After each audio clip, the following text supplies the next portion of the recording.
बातें हो रही है रामचरितमानस, ये तो बीजेपी का एजेंडा है और ऐसे एजेंडे का बोलने का मतलब है कि बीजेपी को फायदा होगा। नहीं, रामचरितमानस पर बेवजह का विवाद खड़ा किया जा रहा है। माननीय शिक्षा मंत्री जी के कहने का मतलब कुछ और है।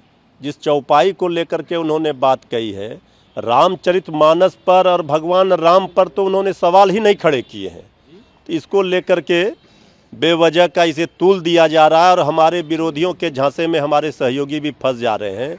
कोई भगवान राम कन कन में रोम रोम में बसते हैं, कोई भगवान राम पर कहाँ सवाल उठा सकता है। रामचरितमानस किसी का कॉपीराइट नहीं हो सकता है जो बीजेपी चाह रही है। मंदिर, मस्जिद, हनुमान चालीसा, रामचरितमानस, यही बीजेपी का हिंदू मुस्लिम असली मुद्दे से ध्यान भटकाने के लिए रामचरितमानस पवित्र ग्रंथ को मुद्दा बनाया जा रहा है। ये ठीक नहीं है। हमारे नेता तेजस्वी यादव जी पूरा 2020 का विधानसभा चुनाव रोजगार के मुद्दे पर लड़ी थी और ये नीतीश तेजस्वी की सरकार विकास के रास्ते पर बिहार को ला रही है और नौजवानों को रोजगार दे रही है, काम कर रही है।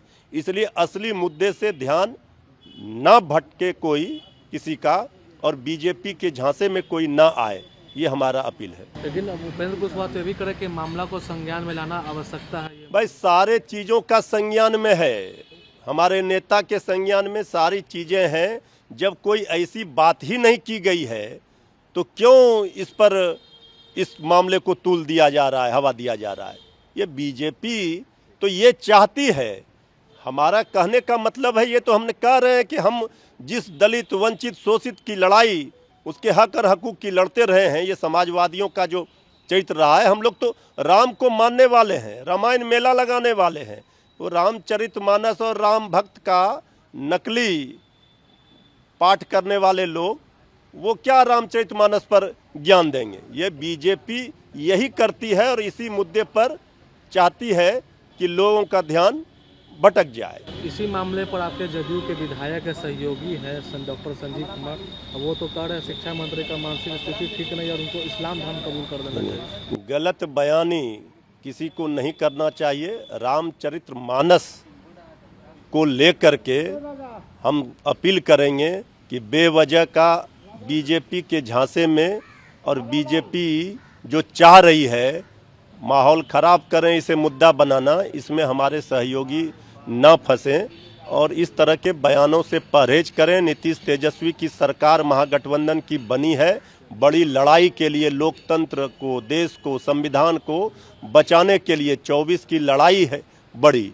इसलिए ये सब चीज़ों से परहेज करें तो ज़्यादा बेहतर है। अच्छा, ये जिस तरीके से पोस्टर लगा हुआ, उस पोस्टर में नीतीश कुमार को राम और प्रधानमंत्री को रावण और कंस बताया गया। देखिए, ये पोस्टर राष्ट्रीय जनता दल का अधिकृत पोस्टर नहीं है, किसी कार्यकर्ता ने किसी ने लगा दिया है और इस पर संज्ञान लिया जाएगा। ये राजनीतिक विचारधारा की लड़ाई है।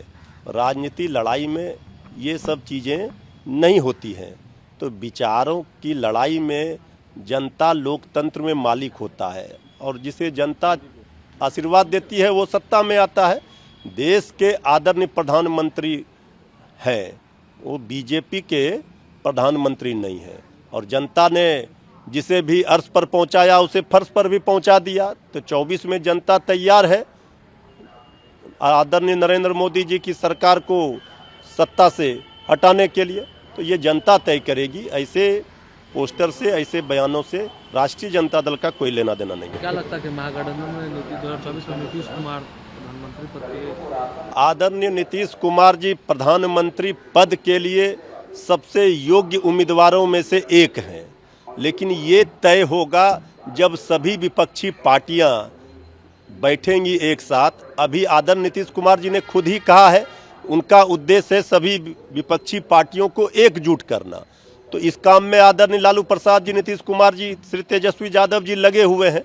इसके बाद प्रधानमंत्री का जहां तक सवाल है उम्मीदवार का, तो जब सब नेता मिलकर बैठेंगे तो आदरणीय नीतीश कुमार जी से बेहतर विकल्प कुछ और नहीं हो सकता। ये तो सब लोग कह ही रहे हैं। हम लोग तो बिहारी होने के नाते चाहते ही हैं कि बिहार को कभी प्रधानमंत्री नहीं बिहार से कोई बना है। आदरणीय नीतीश कुमार जी बनेंगे तो हम लोगों के लिए खुशी की बात होगी।